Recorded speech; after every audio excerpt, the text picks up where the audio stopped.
Já foi dito que a guerra é a política por outros meios. Ora, na segunda metade do século XX, ao término das últimas duas grandes guerras, ela mesma, a guerra, ensinou aos vitoriosos práticas políticas que se perpetuam em desfavor dos vencidos. Uma delas, praticamente uma progressão sofisticada da guerrilha, é a prática dos embargos econômicos contra países. Isso foi claramente usado, por exemplo, no Iraque, ao ponto de se constatar a morte só naquele país, durante o período do embargo de 10 a 12 anos, de 800 mil crianças mortas. A secretária de Estado americana da época, Margaret Albright, disse apenas que fazia parte das práticas, lamentavelmente. Essas práticas perduram em países como Cuba e, mais aviltosamente, na Venezuela. São práticas de vitimização em massa e correspondem àquilo que alguns teóricos já começam a chamar de atos de homicídio em massa, que efetivamente o é. Muitas pessoas morrem em virtude desses embargos, mas como a própria Madeleine Albright argumentou e se repete nos discursos dos países que o praticam, é um preço a ser pago. Ora, não é um preço a ser pago, isto é crime, e que deveria ficar a cargo, evidentemente, de um tribunal penal internacional. E que chegaremos até lá. Inevitavelmente, o mundo caminhará para um tribunal penal internacional. Quando as práticas do poder econômico incidem em alguns países subdesenvolvidos, ao ponto de sugar-lhes todo o seu potencial tecnológico e natural, essas práticas de atos de homicídio em massa transcorrem, às vezes, sem que se dê a elas a devida percepção. Ora, desde a descoberta do pré-sal no Brasil, ele poderia perfeitamente estar entre os 5 maiores produtores de petróleo do mundo. Isso daria a ele a sua autossuficiência nesse combustível extremamente valioso para os tempos modernos. Todavia, a Petrobras foi vendida, a começar da sua parte mais valiosa, a BR Distribuidora. Essa dos postos de gasolina, onde a maioria de nós faz o abastecimento.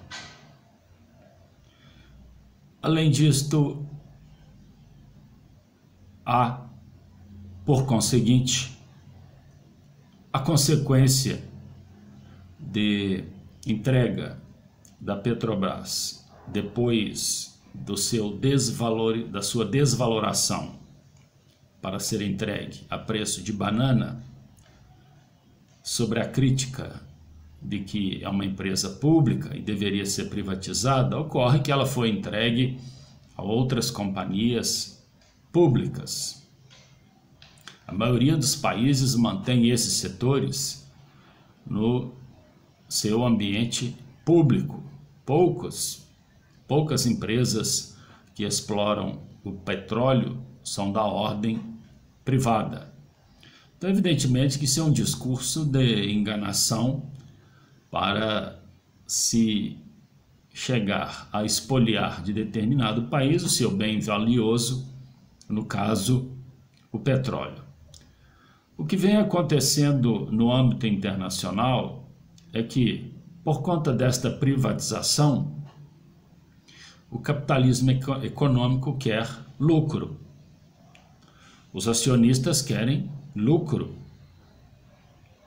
Significa que, para se dar lucro, há que se estabelecer uma regra de preço tal que, por exemplo, o preço seja equivalente ao do mercado internacional. E é o que vem acontecendo, por exemplo. Portanto, se nós percebermos, o preço do gás vem sofrendo constantes aumentos por conta da sua equivalência com o preço do mercado internacional.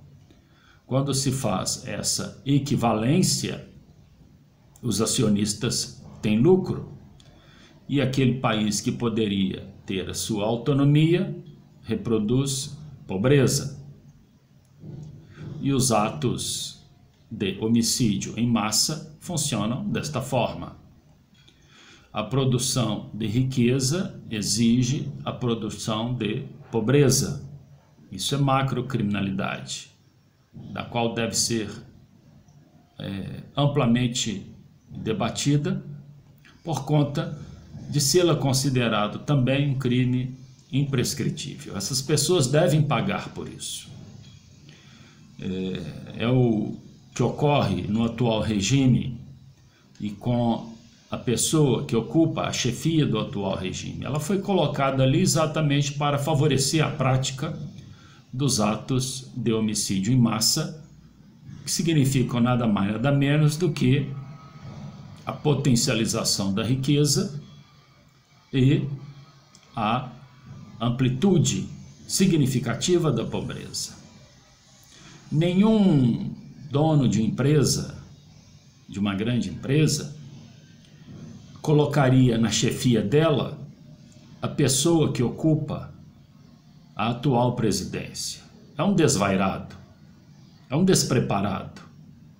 É claro que ele não tem condição de ocupar nenhuma chefia de uma grande empresa, é óbvio que não. Ele está ali atendendo aos propósitos do capitalismo financeiro e, não obstante ao seu nível de imbecilidade, ele atende a todos os mandos do Deus capital, do Deus mercado. Ele pode falar o que bem entender, fazer as suas peripécias, falar as suas bravatas, não importa. Enquanto ele estiver atendendo ao Deus mercado, ele vai continuar. E para assegurar que ele ali permaneça, uma outra medida de atos de homicídio em massa vai sendo projetada nos bastidores sob o título de pacote anticrime, que na realidade são determinações para o extermínio da pobreza, ainda que os agentes de polícia, na sua atividade, o façam por susto, medo ou emoção. Mas não interessa. A pobreza não vale nada. Não vale talvez nem o projétil que se gaste contra ela. O que importa é proteger o capital. E este capital é o que vai traduzir futuramente no discurso de um tribunal penal internacional desse crime de macrocriminalidade, que é atos de homicídio em massa.